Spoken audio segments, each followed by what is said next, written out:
Hello students, welcome back to my channel Beginners Cosmos.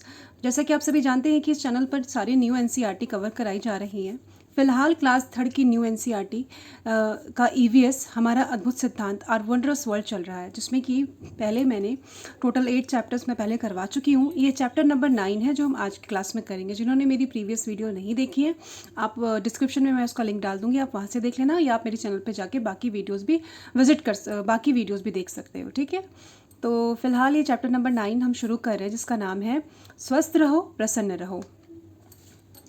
इसमें Moina नाम की इसमें काल्पनिक कैरेक्टर है। पहले भी बताया है कि हर स्टोरी में यानी कि हर लेसन में कोई ना कोई काल्पनिक कैरेक्टर लिया ही गया है। ठीक है, जो कि इन्हीं के एज ग्रुप के बच्चे हैं।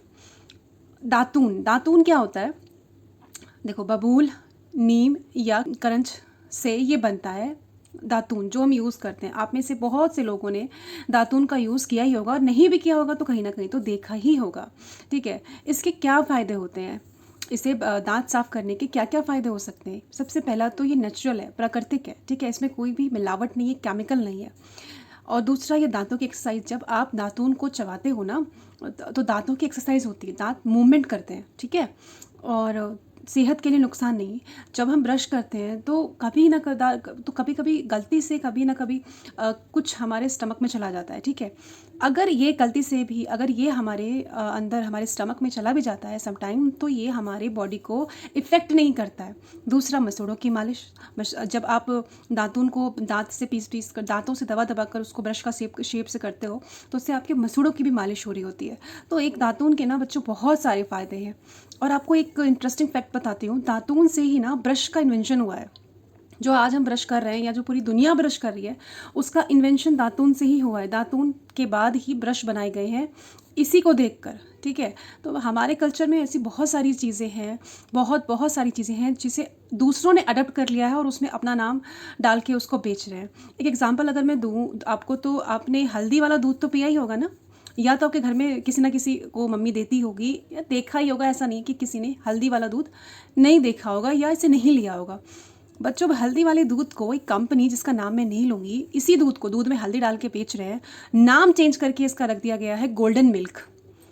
Seriously, you know what is the price of this golden milk? It's 800 पर cup. You can't believe this, seriously. और लोग इसको खरीद रहे हैं। लोग अपने अपने घर में हल्दी वाला दूध नहीं पियेंगे, लेकिन यहाँ जाके 800 रुपये देकर वो 1 कप दूध खरीद रहे हैं।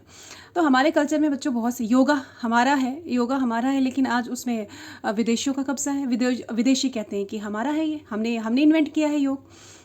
बट क्या कह सकते हैं, हमारे कल्चर में बहुत बहुत सारी चीज़ें लोगों ने अडप्ट करी है, दूसरे कंट्री ने अडप्ट करी है, और उसमें अपना नाम और अपना ब्रांड डाल के उसको मार्केट में बेच रहे हैं, और लोग उसे खरीद भी रहे हैं। अभी रिसेंट में आपने देखा होगा, एक चुन्नी, जो हम स्ट्रॉल लेते हैं ना, उसमें स्ट्रॉल उसको किसी मॉडल ने, किसी विदेशी मॉडल ने डाल लिया था उसको गले में। तो वो एक चुन्नी लेने का जो हमारा स्टाइल है ना, उसको उन्होंने कॉपी किया, वो फैशन बन गया, वो ट्रेंड बन गया। लेकिन एक और एग्जांपल दूं मैं आपको, अभी आपने एक चप्पल देखा होगा, उस चप्पल का नाम मुझे भी याद नहीं है, जो हमारे यहाँ पे शायद 200-250 रुपये की मिल जाती है। पता नहीं कितने लाख की वो चप्पल बिकी है अभी। तो खैर छोड़ो, ये तो हमारी सोच है कि हमें अपनी चीज़ों से, हमें अपने कल्चर से क्या क्या सीखना चाहिए, कितनी सारी चीज़ें अडप्ट करनी चाहिए, मतलब बहुत सारी चीज़ें हैं। फिलहाल चलिए छोड़िए, मैं अभी आगे बढ़ती हूँ।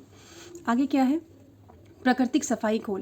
देखो, बहुत सारे सफाई घोल जो हम घर में यूज़ करते हैं क्लीनिंग करने के लिए, उसमें केमिकल मिक्स होता है। ये एक नेचुरल घोल है जिसको आप घर में बना सकते हैं, और इसमें कोई भी साइड इफेक्ट नहीं होगा।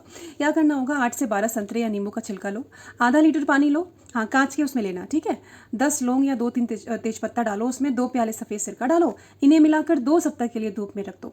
उसके बाद यूज़ करो। नेचुरल है, कोई भी हार्मफुल केमिकल नहीं है इसमें, किसी को भी नुकसान नहीं होगा। ठीक है, पक्षी चोंच से अपने पंखों को साफ करते हैं। साफ सफाई तो नेचर में है ही। जो पक्षी हैं, पक्षियों में देखो, कबूतर, जैसे आपके घर में कबूतर होंगे, देखना आप, वो हमेशा चोंच से ना अपनी मुंडी टेढ़ी करके अपने पंखों पे चोंच मारते रहते हैं। वो चोंच से अपने पंखों की सफाई करते हैं। बंदर क्या करते हैं? बंदर एक दूसरे को साफ करते हैं, देखा ही होगा आपने कई। तो ये चैप्टर आपका चैप्टर नंबर 9 इतना ही था, ये ख़त्म हो गया। अब आपका इस बुक में चैप्टर नंबर 10, 11 और 12 बचता है, जो 1 या 2 क्लास में ख़त्म हो जाएगी।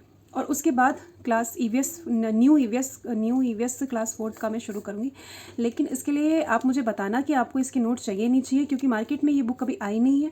एनसीईआरटी की वेबसाइट पर तो आ चुकी हैं, बट वो भी इंग्लिश मीडियम है। अगर आपको चाहिए होगा तो मैं इसे हिंदी में ट्रांसलेट करके आपको इसके नोट्स भी क्लास 3 की नोट्स की तरह प्रोवाइड करवा दूँगी। तो आप मुझे कमेंट में बता देना कि अगर आपको क्लास 4 की ईवीएस की नोट्स हिंदी में चाहिए हैं तो आप मुझे कमेंट करना, ठीक है।